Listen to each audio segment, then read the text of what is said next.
What's going on, folks? Thanks for hitting that download button and checking out a brand new episode of Toys and Tech of the Trade, your one-stop shop for toys, tech, and talk with some assembly required. I'm your host, Rich, and if this is your first time checking out an episode, first of all, welcome. Second, a bit about what we do here. Toys and Tech of the Trade is an interview series where we sit down with content creators, entrepreneurs, and just awesome folks that are on our radar and discuss the gadgets, the gear, and the tech that they use to create their content, run their businesses, and overall be more productive. When it comes to toys, we like to use a broad definition around here and not just relegate it to action figures or Funko Pops or things like that, but just other things that people consider their toys, whether it's kitchen knives, guitar picks, musical instruments, guns. You'd be surprised what people consider their toys, and we want to use that to break up a little bit of the business talk. Before we get into this week's guest, a little bit of housekeeping to get out of the way. First and foremost, I want to thank everybody who checked out our previous interview with Sean Kneese. We really appreciate it. The feedback has been tremendous. Just a quick reminder, if you want to be a guest on a future episode of Toys and Tech of the Trade, feel free to reach out, rich@rageworks.net, or use the contact form on the podcast network site, which is rageworksnetwork.com. And if you are using Poddit, which is a great service to find podcasters to interview as well as be a guest on other podcasts, definitely use the Poddit service. We have a profile there, and you can reach out to us that way if you'd like to be a guest on a future episode. We have lots of great creators on deck for the coming weeks. This week, we're taking it back to our RageWorks Creative Series and spotlighting one of our own. So without any further ado, let's turn it over to this week's guest and learn about the toys and tech of their trade. We continue our spotlight on RageWorks creators with this week's episode of Toys and Tech of the Trade as I sit down with the other half of Call Me When It's Over, the one and only Alexis A. McCoy. This talented and multifaceted individual joined Josie's Boy on Call Me When It's Over not too long ago, and her and Josie's Boy have been killing it ever since. We're going to sit down, deconstruct what she does, the gadgets and gear she uses to do it, and so much more. Alexis, thanks for taking the time to sit down with us. Thank you so much for having me. I'm so honored to be here. Yeah, I've been meaning to do this, and I'm glad we finally got to connect. There's so many things I want to touch on. You have such a diverse career. The biggest thing, of course, now being part of the RageWorks family, being the second mic alongside Josie's Boy on Call Me When It's Over. I want to start from there and kind of work my way back. How did you get to become second mic, and what made you want to do that? So Josie's Boy and I are really close friends, and we were talking about, I had the opportunity to be on his podcast to talk about one of my productions, and we were having a conversation, and he was talking about having a co-host, and I said it for like shits and giggles. I was like, you should have me as your co-host, and he had another person, two people in mind. And he was like, I think that would be a great idea. So at first I was like, yeah, and then he actually asked me, and I was like, you know what? I think that'll be something cool to do. Like your podcast, I love it. I love the message. I love what you're doing. I think it will be a great platform for me to expand my voice and just get comfortable with speaking very candid. Because I feel like, because I come from the world of production, it's like very politically correct. And I don't get the opportunity to speak in raw form a lot, and tell my perspective, whether it's through, visual arts, productions and stuff like that. So when he asked me, he put us on a 6-month it was like a month probation. And we had to like come up with ideas for the podcast and all of that great stuff. And it ended up working, and he ended up going with me at the end. But it's been a very great ride. I mean, it took me some time to like kind of find my voice and get comfortable with hearing myself speak. Also getting comfortable with speaking my truth in a sense, if that makes sense. Right. And allowing for myself to just be, stand on what I say, because you can't doggy pedal, you can't backpedal when you are speaking your truth, and people will call you out on it because it is recorded and it is set in stone once it's recorded. So once it's on the internet, I don't believe that the internet could delete anything. So just standing in my truth, it helped me build my confidence with speaking my perspective on life. So that was the journey, and it's been great. Yeah, I think coming in, I think one thing that gave you a leg up as I watched you and Josie's Boy work together is you had a fine arts background. You know, you have a radio and television background. You've done some short film work. You've done fine arts, media studies, theater. So I feel that a lot of that really came together to help you be a part of the show, not only just in a way that adds value to it, but also effectively. And I kind of want to touch on that because when researching and preparing for this, I saw that you had a lot of work in film, production, theater. How important do you feel something like that is for people that are looking to get into podcasting and content creation? So for me, I think that it's one of those situations where you're able to see as the artist because I'm a writer, so I produce content, and I'm behind the scenes. So a lot of people that produce or do film directing, and it's a writer, you normally don't hear their perspective. So I think it gave me the opportunity to tell the stories behind my stories, and also invite people into my world and give my work a personality in a sense. So it's been amazing, honestly, because I was able to start different projects because of the podcast and be comfortable with doing my What Motivates You Live, which you were on Yep. last month, and be comfortable with doing stuff like that, taking those ideas that I have. If I want to do live events and I know how to interview and what the shots look like when I'm interviewing someone. I know what it looks like when I'm doing it from a camera perspective, but what if someone asked me to interview a podcast? Now I know what the logistics are for that. So it helps me expand my business a lot. Okay. I mean, one thing that I like that I feel was something that in terms of your background, it was a piece of that you shared from Danchenko, where you said that a great artist shall never distribute material into the world that lacks substance in order to entertain the masses. Reading that resonated with me, especially as a creator, and the fact that you've made that a foundation for a lot of your work is very powerful. And I want to know, especially because in addition to working with Josie's Boy on Call Me When It's Over, you run your production company, Love Is Enough Productions, and I feel that that underlying mantra that you live by is very reflective on your work. Tell me a little bit about how Love Is Enough Productions came together. What was the origin story for it? So it officially started, but unofficially started when I was in college. So Nice. I had the opportunity. Nice.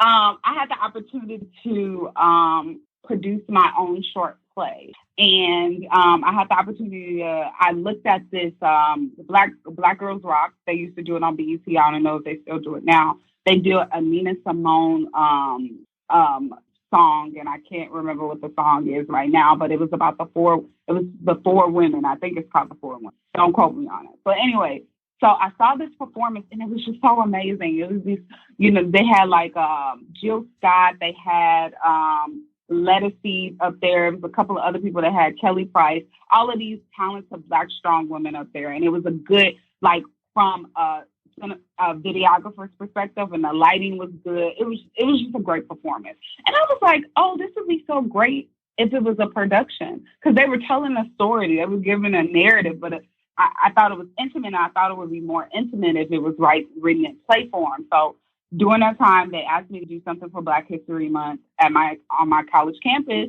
and I decided to write this short play. It was my first short play called I'm a Different Kind of Woman, which I still do annually each year. And I wrote it there, and it was a success. Everybody loved it. People loved it. And I was like, oh, okay, cool, whatever. I graduated from college. Didn't do a play again after that. I didn't present anything or write anything after that. In 2014, I decided I was going to present I'm a Different Kind of Woman again, the play. And I did it, and I did a show. I produced it myself, my family. I got a venue to back home in St. Louis to sponsor me. I was doing all the work. I was becoming a producer without even knowing I was becoming a producer. Wow. But I wanted to present this production for my community. And I got local actors, and it was good. I had a violinist and all of that stuff. And didn't do a play, went to film school, and did some film projects and all of that. And then when I left film school, I went back home because I needed to regroup. And then in 2016, I came back to New York, and I decided that's when Love Is Enough Productions was created. I presented I'm a Different Kind of Woman, a new play. So the I'm a Different Kind of Woman has the same title, but each year it's a different theme and it's different characters. So each year the play is modified. So if a person has seen the play in 2014, it will not be the same play they saw in 2017. Okay. It's different each year. So in 2016, a friend of mine was like, what the hell are you doing? Don't try to chase after these big production companies. Yeah, you worked for NBC before. They're not letting you in. You need to figure out how you're going to be able to create your content. And when she told me that, I was like, girl. So Love Is Enough Productions came about. I presented my first sold out show in New York City in Harlem. It was completely sold out, small theater, had actors. And that's when Love Is Enough Productions became what it was. Like, officially, I gave it a name and put it on some stuff, Wow. and made it official. So, it always stuck with me. It was my Twitter handle for some time. Love Is Enough. That used to be my thing. Gotcha. And then I took it from there. I was like, what am I going to name my production? And it was Passion is Something first. And then I was like, Love Is Enough Productions. That's really what I live by that. So I lead with love. So that's a representation of me. Now, along the way, there obviously you had to deal with self-doubt. I'm sure you had people coming in, oh, you really want to get into that, et cetera, et cetera. How did you get past all of that to put out, to use your term, to put out your truth, to put out your body of work? So it actually wasn't any external people that deterred me from anything. It was me. Really? I'm a big planner, and because I am a big planner and I'm very strategic, when stuff don't go right, I really like crumble and fall sometimes. And when I was in grad school was the hardest time for me because it was a rigorous 1-year film program that I had to do from 1 year to another year. So I'm working 3 jobs. I'm doing an internship. I have to do projects. I have to do a thesis project. So that was a hard time for me. And after that process, I felt defeated because I had worked for this major production company and I didn't get hired. So I was like, what the hell am I doing? Like, I'm super talented. What the fuck is going on? Why am I not moving? Right. And it was because I was one-dimensional with my dream and what my goal was. So it was me that was deterring me from getting to the fact of producing my play or producing what I wanted to, because I had the talent. I had all of the sources, but because I wanted my goal was how I saw everybody else do it was they worked for this production company, major production company. I didn't even see the things that I had already done. So I kind of was my own challenge for a while because I had this plan. This plan was set in action that I needed to go forward with, where everybody else around me was like, girl, you got your own stuff. Like, do what you normally do.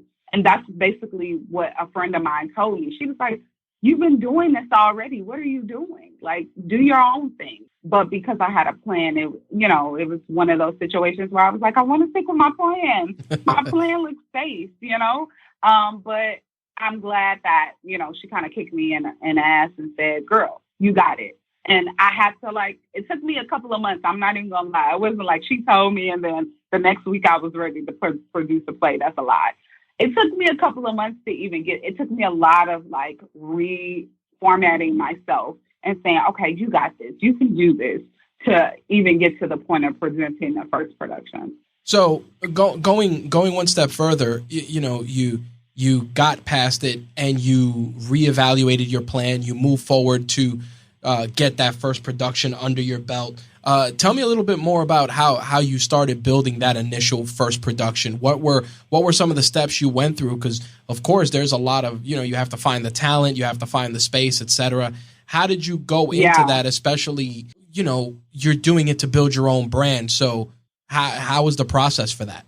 So the process for me was finding a venue was a major location was the biggest thing for me. And I always knew that when I came to New York, if I wanted to do a production, I wanted to start in Harlem. And it was because of the Harlem Renaissance and my connection to it growing up as a kid and, the history that they told me about all of the Black artists coming to Harlem. And that was a big deal for me. So I was looking for small theater companies in Harlem to present the production. And I found one, and it's the Dwyer Cultural Center in Harlem. It's called the Ozzie Davis Street now because they changed it.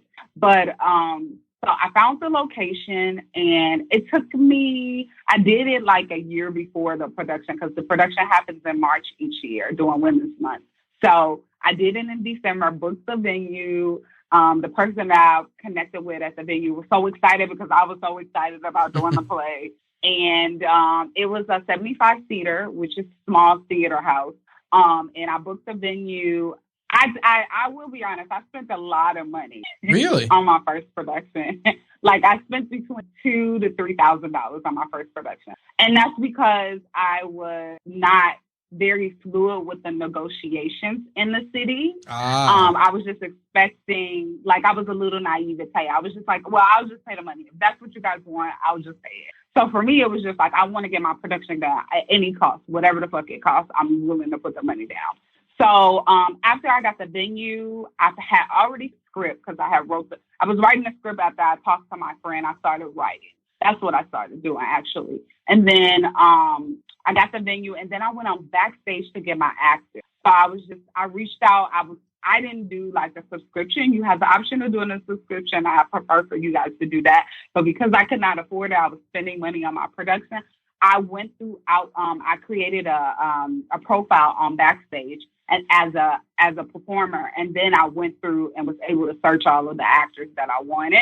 Okay. And reach out to them personally. And then I got these 4 amazing women.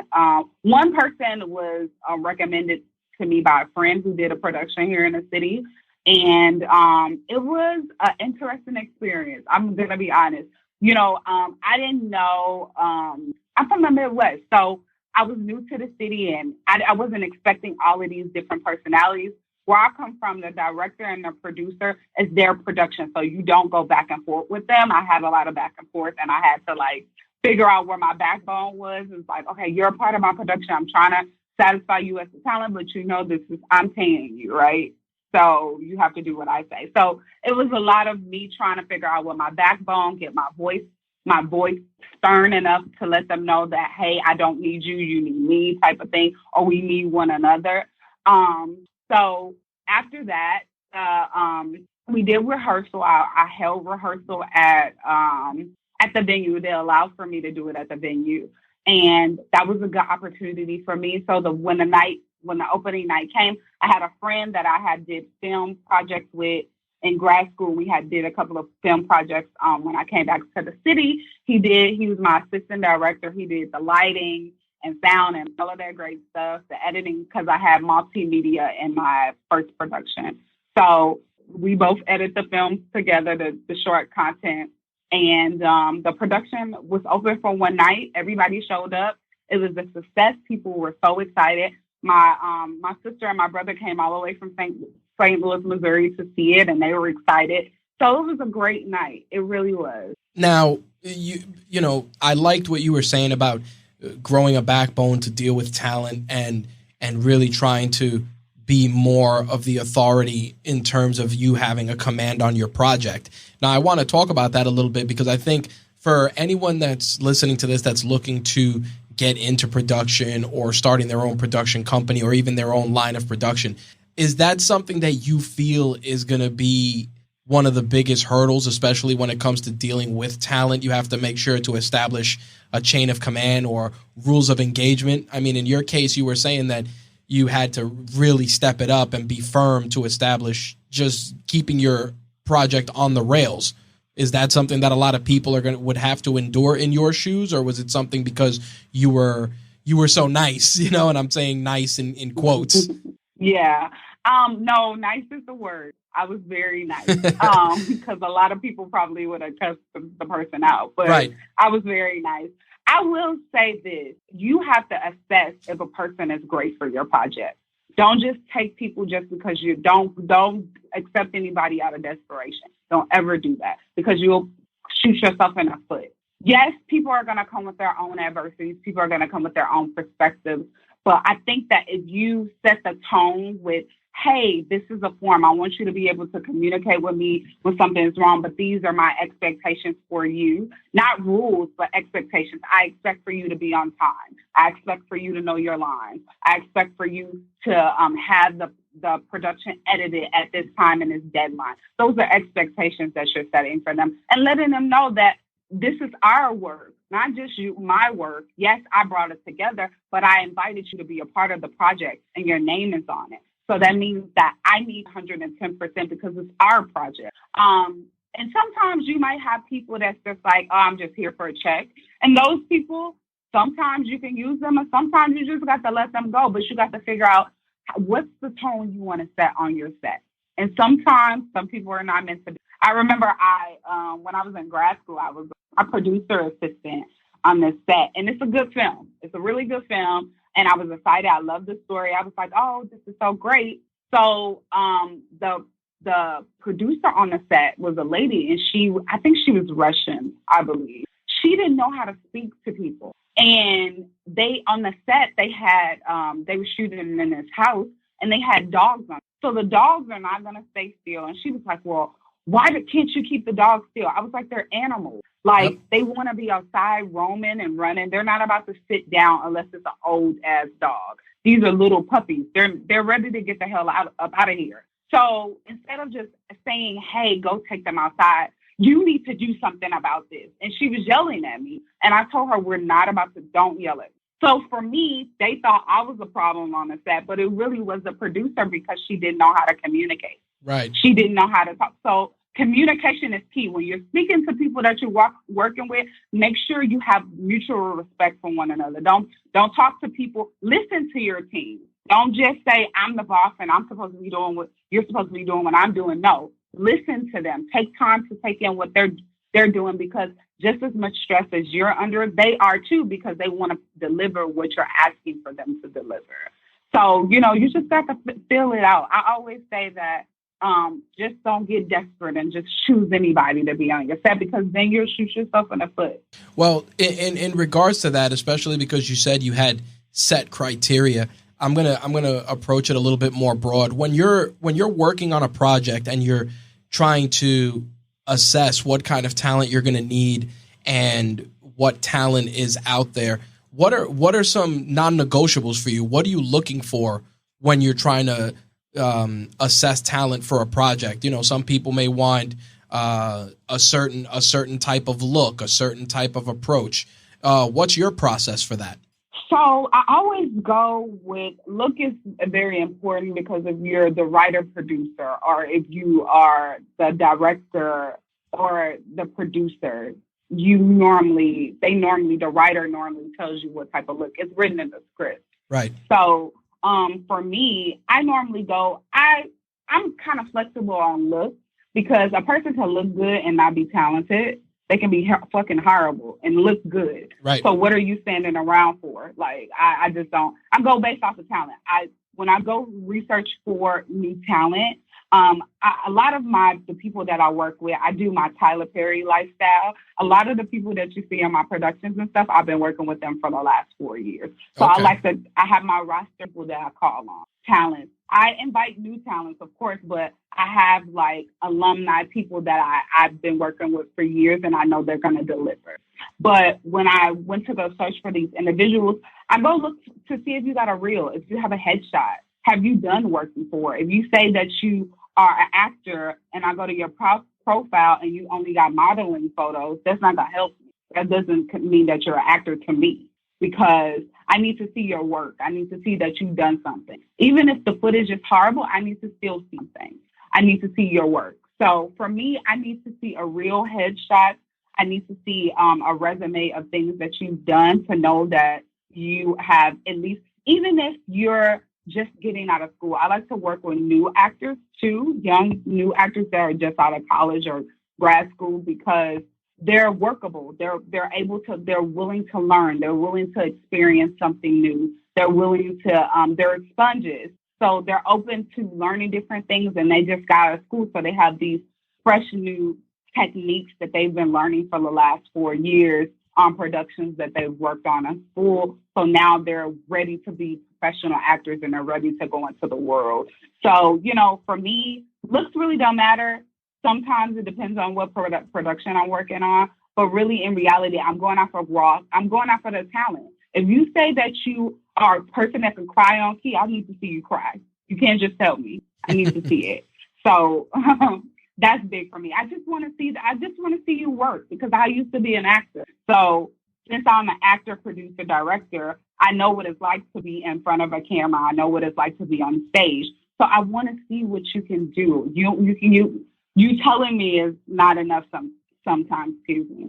So with that said, how are you seeking this talent out? Are there portals or websites, or are you using like IMDb or things like that, or do you have your own Rolodex of people that you call, or agents, etc.? So I have my Rolodex of actors that I already work with. Right. Some of them have agents.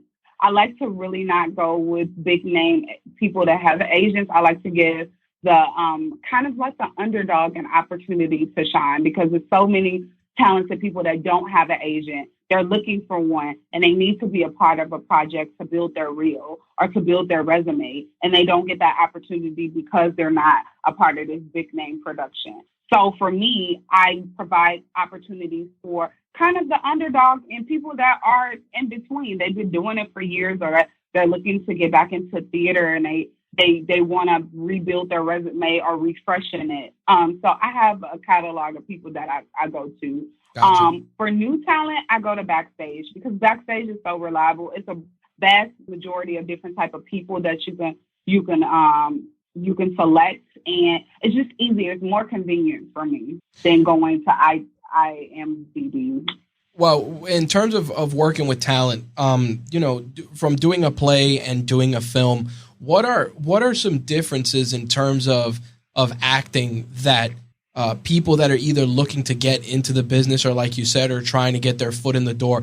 Because looking at Broadway, off Broadway versus feature films, small indie films, etc., the transition, everybody makes it seem like it's seamless, but it's really not. Am I correct? No, it's not. What are some differences? So theater is loud, it's big, it's over exaggerated, it's big emotions, big everything. And in film, every shot is an expression. It's very small. You don't have to make as many movements. You can shift your eyes to the camera to indicate that you're upset. On stage, you have to throw your hands up, because the people in the back have to see that you are upset. You got to stump. You got to do something exaggerated for people to know what your emotions look like. Well, through the camera lens, it's so detailed. They can zoom in on you doing a smirk behind your mom's back, if you're in a scene, Right. So it's very small. And I think a lot of people, the beauty about theater, people that go from theater to film, the core thing for me is method acting, developing the character. That's why it's so funny, because I told an actor this a couple of months ago.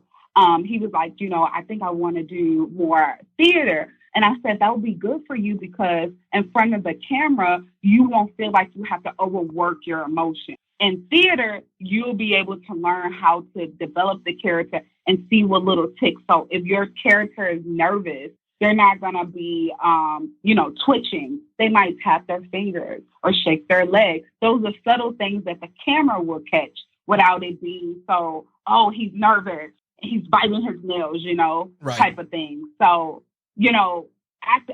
theater acting gives you method. It gives you details of your character. It gives your character a background.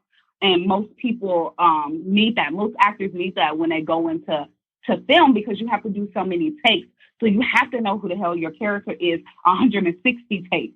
You're going to be saying the same line. So you have to be able to capture that essence every time you take that take for that one scene.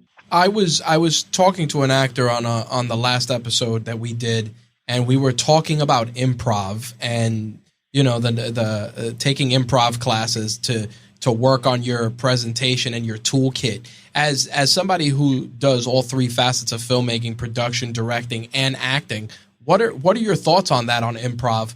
Improv works a muscle that most people don't know how to do. It really is a hard technique to like capture. I'm good at improv because I'm one of those people that think on my toes naturally as a person. Right. But it's a lot of people that struggle. You know, if you're looking to figure out how to deliver a line, or it really helps with the pickup. So if you're on stage and somebody drops their line, you have to be able to improv to go on to the next scene.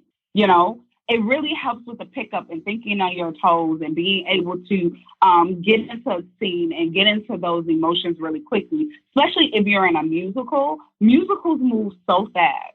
So if you can be singing a song, dancing, and then next thing it's a dramatic scene. So, you know, improv kind of gives you that helps you transition from one emotion to the next, in my personal opinion. One emotion to the next emotion. It keeps you on your toes. It keeps you fluid. It keeps you light. It doesn't allow for you to take things so seriously. It keeps you moving. It really does. And that's what musicals, sometimes plays do. Sometimes in film, you have to be willing to go with the flow with your actor. The person that you're acting is like your co-star. That's what I mean to say. If a person is giving you an energy, if they're yelling at you, and this scene does not consist of yelling, and you come back very like calm, like you're upset, but don't fuck with me. That it's still the same emotion, right? Right. But it's a different tone. So, improv to me kind of keeps you on your toes. It keeps you prepared for whatever is going to come your way in a scene. Where do you draw inspiration in terms of you've been on this path? You know, what resources do you feel have been an influence in terms of how you approach production, how you approach acting? You know, some people, they draw from like Quentin Tarantino, or they'll draw from like Marty Scorsese. Everybody has like that one person whose style kind of resonates with them when it comes to their own body of work. Do you have someone like that, or a group of people, or just talents for different aspects of your work? It's so funny that you say that. Like, I don't have a specific person that I follow. Okay. Like, everybody has a director that they follow. For me, all different art forms inspired me. One in particular that inspired me at the beginning of my career was dance, because I started off dancing when I was younger, and I just love the stories that your bodies can tell. Like when somebody choreographs something and it's a powerful piece, and the words of the song is so powerful, and you're able to see the story conveyed in the movements of somebody's body. That was powerful. I mean, I just loved it. Another thing that inspires me is everyday people. I'm an eavesdropper. So I eavesdrop on people's conversations. Like my friends tell me their situations. I use those in my stories. If you're my friend, God forgive me, and may the Lord be with you, because you probably seen your story projected on stage. Interesting. So for me, everyday people really get me, because I feel like in this world that we live in, media and performing arts in general, and television and the industry in general, it makes us as people seem so far away from celebrity, and we're so far away from on television, and we're so far away from what's in a movie, when in reality they take from us. So why not bring the reality to the screen and bring those real stories and say, dang, I just saw somebody arguing in the park a few minutes ago, and here it goes. Here's this movie talking about the same thing, and it's raw, and it's in raw form, which is my short film, Listen, that's available on YouTube. But it is about a couple that they both don't have, the boyfriend didn't have time. He's always running late. He has a lot, and they're not listening to one another in their relationship, and things go sour because they're both not listening. They're just talking at one another. And it happens so often in relationships, and we hear people say that, but to see it projected on television, you can look at yourself in that situation and be like, damn, that's me. Yep. I'm her. I'm him, you know? So that's real people are my real motivation for real these days. I like that you said that, and it's funny because that example and discussing the short film, and we'll put links to that in the show notes. It's funny. I over the last few weeks, I've become a big watcher of TikTok. There's a lot of creators on there that do amazing things. And there was a guy, and I definitely he was turning on his Xbox, or he was playing on Xbox, and his girlfriend or wife, she went and she turned it off while he was mid playing, and he's like, "What are you doing?" Blah blah blah. And she's like, "You're on this thing all the time, et cetera, et cetera."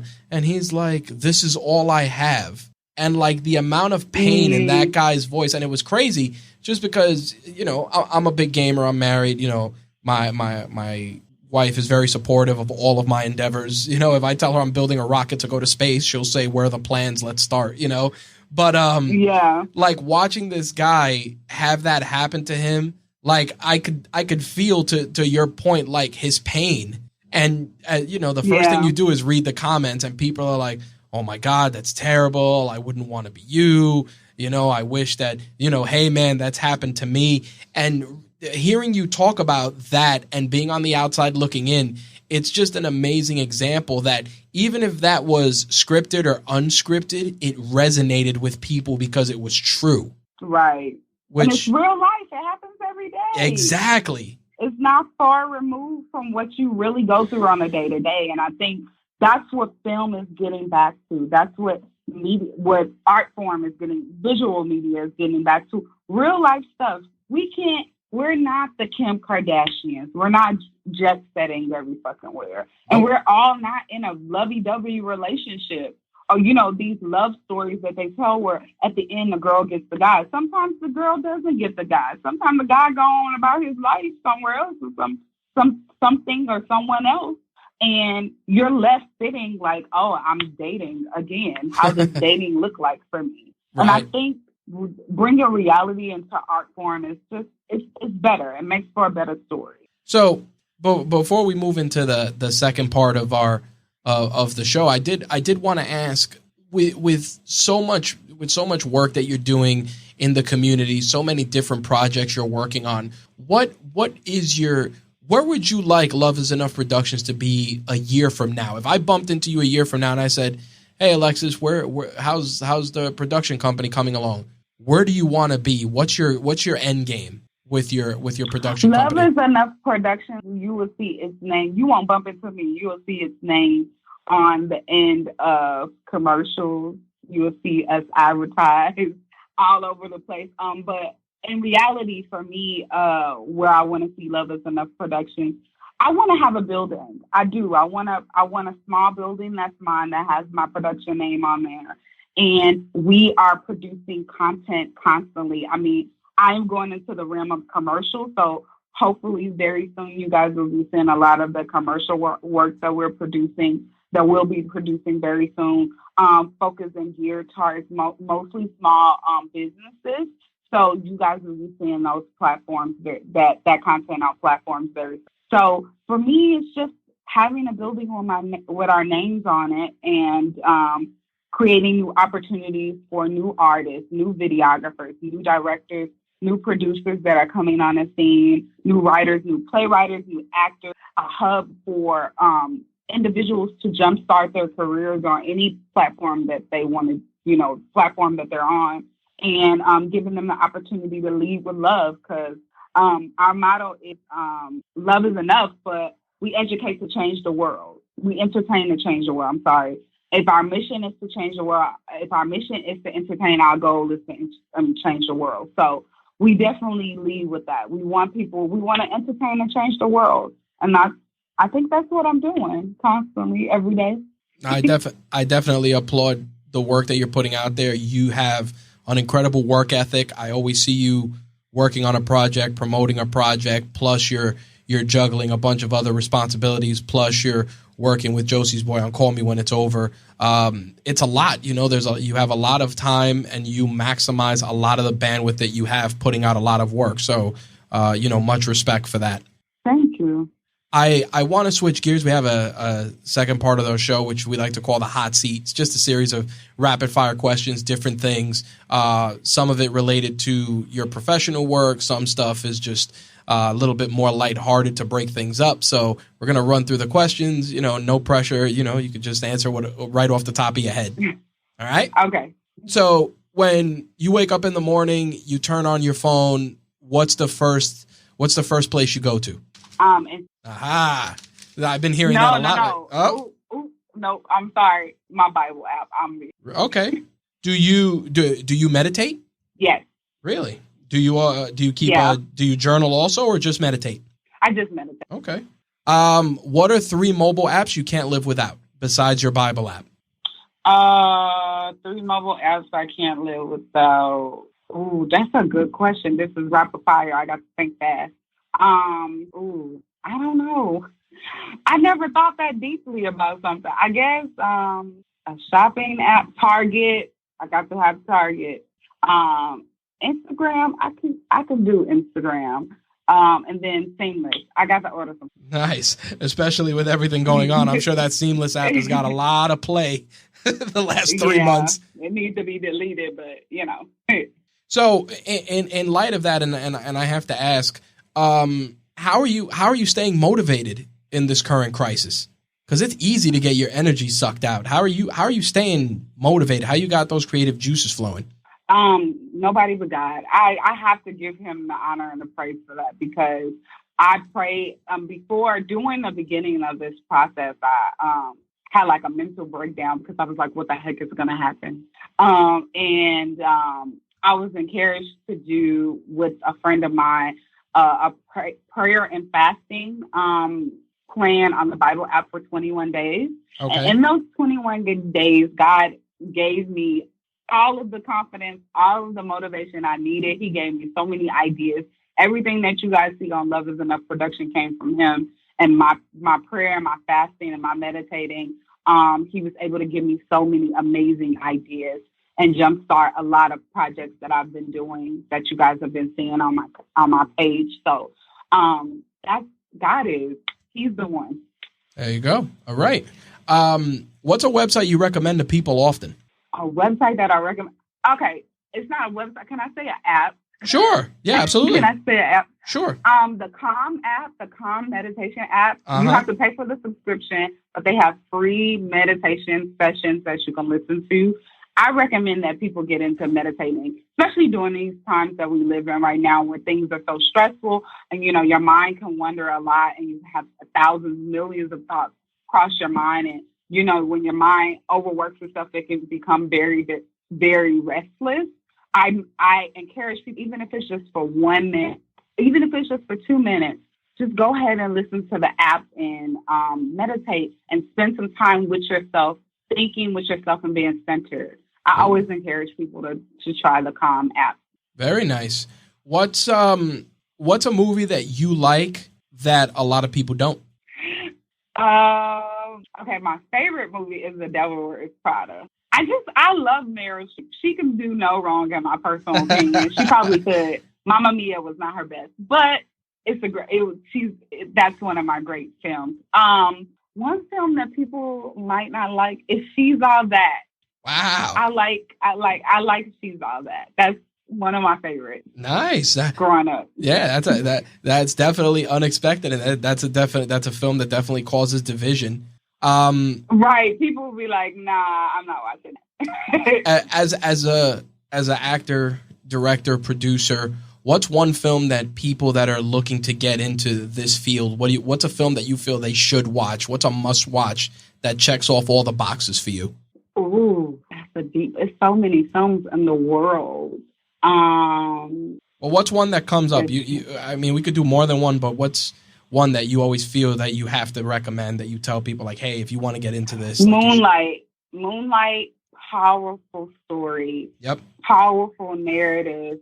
Great lead. It's just a coming of age story from a Black male's perspective, finding his identity, defining his sexuality. I think that's a good one.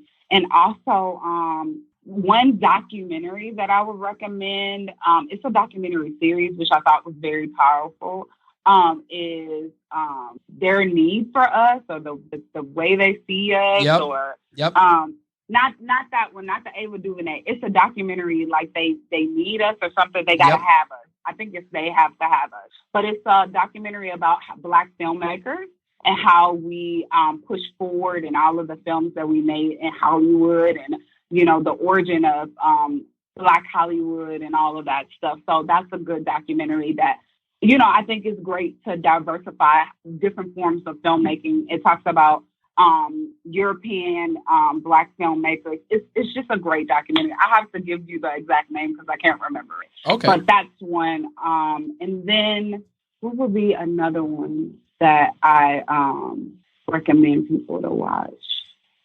Is it Brooklyn? Is it Crooklyn?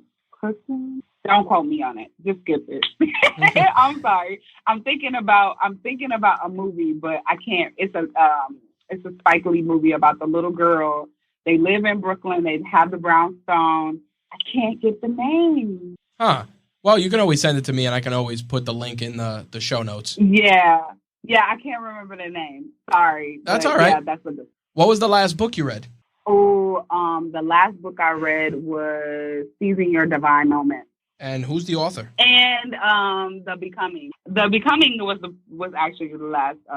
Becoming was the last, and Michelle Obama. But I don't know the author for Seizing Your Divine Moment. I just know the title. That's all right. I can find it. So I have to ask. You read Michelle Obama's book. Do you feel, especially with everything that's going on, do you feel that book was an accurate representation of her as a person? Yes. Speaking as a Midwest girl, because she's from Chicago, I'm from St. Louis, Missouri. So if you don't know, St. Louis, Missouri is only 6 hours away from Chicago. Okay. We're across the border from Illinois, so it's like right there. So for me, it was a great representation of what she is. I mean, I love Michelle Obama. One, because we Midwest girls, we come from kind of the same type of family dynamic. Mother, father live in a house. You go to school, your parents are, your parents work, and middle class type of lifestyle. But I think the thing that I loved about Michelle Obama the most is that she had her own thing going on. She didn't come to the table with nothing and building something with her husband in a sense where he had something, then she built off of what he had. She already came to the table with something. So I love that narrative that they show about, that she told about herself, is that, look, I already had a dream. I already had a vision, and I combined with my husband and we made a dream come true for the both of us. But in the beginning, I already had a that I was writing, he just added to the story that I was writing, and all of the things that she had to overcome. I mean, like, kind of similar to her, I had like control, and she had like this thing that she wanted to do, and it was a particular way it was going to be done, and she had to lose control, even being in the White House and allowing for other people to control what she's doing physically. I mean, I think it's just a beautiful story, and the documentary was great too. So I love Michelle Obama. Excellent. What was the last thing you purchased that was less than $100 that made your life either easier or just more enjoyable? Less than $100. Oh, yes, my gosh. I purchased two things under $100: a face steamer and a pore cleaner. Hey, nothing wrong with that. Instagram, they got those ads. You fell for that, huh? I did. It just came yesterday, so it was very refreshing. Like, for me, I like to take care of my skin. My skin is like a big part of my identity in a sense. I like to have clear skin because I have a really pretty eyes and a pretty smile, and I want to make sure that my skin is always very clean. So those were two things that I was just like, oh my gosh, my life is complete. With regards to that, it was funny. I was talking about this with my wife about Alicia Keys moving away from using any makeup. And yeah, no, she used makeup. That's what I was about to ask you, because I said to myself, I'm like, listen, you're on TV and HD is not forgiving. And every time I see her on television, I'm like, your skin way too smooth. like that can't be right. No, she used natural makeup. Trust me, she used something that's very natural, and it don't look like she does some touch ups. She's not doing like a lot of makeup on her face because the majority of her skin is smooth, but she's doing some concealer. Yeah, it's some spots that she ain't getting rid of. But that's why that you brought that up, and I said, you know what, that's an interesting ask, because it's like I see her, I go, wow, she looks very different. And then, my wife was like, yeah, she said this whole big thing about not using makeup, blah, blah, blah. And I said, that's impossible. So I figured I would ask a secondary person.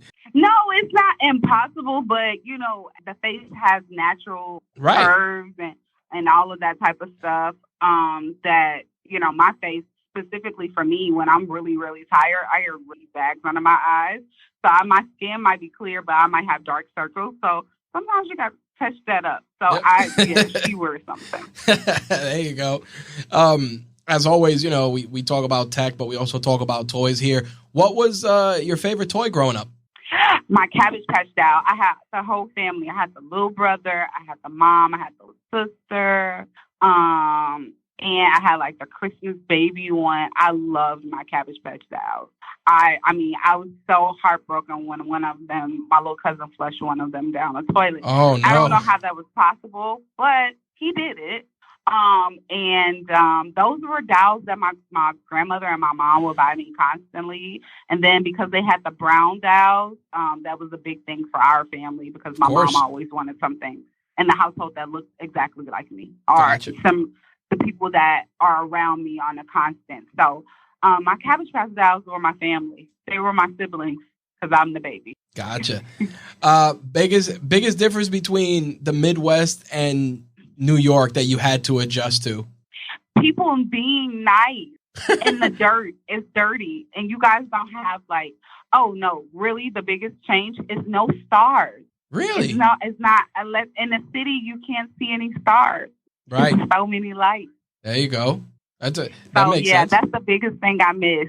That and fresh air too, because you can't really breathe in too much fresh air in the city. This is true. But yeah, I miss seeing the stars in the sky and being able to breathe in fresh air and see a full tree, not twigs. Last one. If you could have dinner with someone, dead or alive, who would it be, and what would you want to talk about? My idol, and I am so sad that she passed away, Maya Angelou. I would want to know, for me, she was an advocate. She used her life to advocate everything that she represents. And I would want to ask her, what was a moment in her life that she felt like she couldn't go on anymore, and what motivated her to keep going. She lived to be for so long, and so many things that she went through in her life. I just want to know where did her courage come from? That's powerful stuff. Yeah. Well, the last part of our show, we like to always give more value besides all the information from our guests. We like to call it Reach One, Teach One. And, we like to share actionable advice for you and to share with our audience. What do you recommend, or what actionable advice would you give to someone that's looking to get into production, whether it's as a director or producer or an actor? Just one piece of actionable advice, or you could give more than one if you so choose. I think my first advice is believing yourself. Don't let yourself be the thing that's preventing you from following the dream that you see when you close your eyes. I feel like sometimes we forget that we can get in our own self-way and prevent us from moving forward to do that production, to produce or write that book or that play, or to go out and audition for our first production, or to put our first video out on social media because we're afraid that people won't like it. So, believe in yourself and believe that you have the power to put forth what you want to put forth. I will also say for people that are just at a standstill with what they want to do, don't overthink it. Like, regardless of how old you are going to be that age if you do it, or you're going to be that age if you don't do it. But it's better if you do it. So don't put yourself in a situation where you're regretting something years from now. Just do it. Just do it. Fuck what everybody else say. Just do what you got to do that make you happy, bring you joy internally. For me, I think that's the biggest thing. And know what your mission is. Know what you're coming out for. If you're coming out specifically for money, that's great. I think that's great. It's a short time lived thing, because then, you're going to have to figure out what your next mission is after you accumulate all of the money. But know what your purpose is. I know I entertain to change the world, because for me, the world needs changing. And in order for that to happen, I have to put my talents to the forefront and say, hey, this is lacking something. How can I replace it with something that I feel should be there, that leads with love? So know what your mission is, and everything else will just fall into place. That's some incredibly inspiring and a hell of a way to close things out. Where can people find out more about Love Is Enough Productions and keep up with the rest of your work? So you can check out our new website. Yay! We just launched it we actually didn't launch it, so you guys are the first to hear it. But we just finished it up a couple of weeks ago. So you can find us at loveisenoughproductions.com. And you can also find us on Facebook at Love Is Enough Productions, and on Instagram at loveisenough_productions. And so if you're looking for me personally, Alexis A. McCoy, you can find me on Instagram and Alana Fuss. Nice. Alexis, thank you for taking the time to share the toys and tech of your trade. I really appreciate it. Thank you so much for having me. We hope you enjoyed our conversation with Alexis A. McCoy and got some value from the interview, including steps for aspiring actors, producers, and directors. And as always, links will be in the show notes for this episode for all of the items we discussed, as well as all of the things that Alexis recommended. As always, you can catch Alexis alongside Josie's Boy on Call Me When It's Over, available on the Rageworks Podcast Network, and that is released usually every Saturday. So every Saturday, you can hear Josie's Boy and Alexis crush it on Rageworks' #1 Culture Cast. So before we wrap things up, a quick call to action. If you are checking out the show on iTunes, please take a moment and rate the show. We would really, really appreciate it. It helps us with the algorithm, helps us with placement across the different iTunes charts across the world. We're definitely making strides in a lot of international markets, and we want to keep that momentum going. So every little review helps. If you want to just do the rating, that's great. If you want to write a couple of sentences, we would really, really appreciate it. As I said at the beginning of the show, I'll reiterate it again. If you're interested in being a guest on a future episode of Toys and Tech of the Trade and have an awesome story, feel free to reach out, rich@rageworks.net, and also use the contact form on the Rageworks Network site, which is rageworksnetwork.com.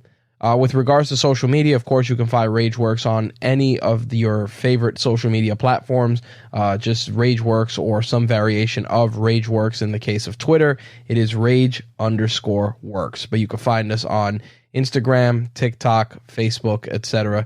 You guys know the deal. Links will be in the show notes for this episode. That's going to wrap up this week's episode of Toys and Tech of the Trade. We'll see you guys in 2 weeks with a brand new guest where we'll learn about the toys and tech of their trade. Thanks for listening, guys. Peace.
Toys and Tech of the Trade is part of the Rageworks Podcast Network, your source for rants about gaming, entertainment, and the works. Visit us at rageworksnetwork.com.